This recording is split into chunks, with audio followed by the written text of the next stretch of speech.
Hi friends, எனக்கு ஒரு ஈஸியான இட்லி சாம்பார் பார்க்கலாம். அதுக்கு நீங்கள் வீட்டில் இருக்க பச்சை பருப்பு எடுத்துக்கலாம். 1 கப் பச்சை பருப்புக்கு 2 கப் போல் தண்ணி. ஸோ உங்களுக்கு எந்த கப்பில் எடுக்கிறீங்களோ அந்த கப்பில் எடுத்துக்கோங்க. இதுக்கு கூட நம்ம மஞ்சள் தூள் கொஞ்சமும், அதுக்கப்புறம் ஒரு அரை தக்காளி, அரை வெங்காயம், ஒரு 3 போல் பச்சை மிளகாய் ஆட் பண்ணிக்கலாம். உங்களுக்கு காரம் எவ்வளோ வேணுமோ அதுக்கேற்ற மாதிரி பச்சை மிளகாய் ஆட் பண்ணிக்கோங்க. இது கூட குட்டி குட்டியாக நீங்கள் கட் பண்ண கத்திரிக்காவும் ஆட் பண்ணிக்கலாம். கொஞ்சம் குட்டி குட்டியாக கட் பண்ணி ஆட் பண்ணிக்கலாம்.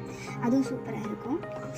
இப்போ நம்ம ஒரு விசில் போல் வச்சுக்கலாம். அதில் கொஞ்சம் எண்ணெய் ஆட் பண்ணால் அது கொஞ்சம் பொங்கி வராமல் இருக்கும். விசில் வரும்போது ஒரு விசில் போல் வச்சு எடுத்துக்கலாம்.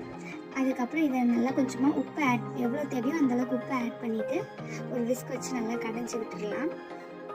இப்போ கொஞ்சம் ரொம்ப கெட்டியாக இருக்க மாதிரி நீங்கள் ஃபீல் பண்ணிங்கன்னா கொஞ்சம் ஹாட் வாட்டர் சேர்த்துக்கலாம். இந்த ஸ்டேஜில் இப்போ ஒரு பேனில் எண்ணெய் ஊற்றிட்டு எண்ணெய் சூடானதும் அதில் நம்ம கடுகு வச்சு தாளிக்கணும்.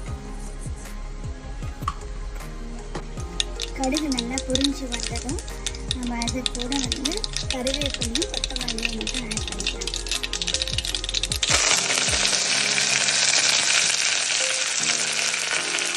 இது நல்லா பொரிஞ்சதும் இது கூட நம்ம வசிச்சு வச்சுருக்க சாம்பார் ஆட் பண்ணிவிட்டு நல்லா கலந்து விட்டுடலாம்.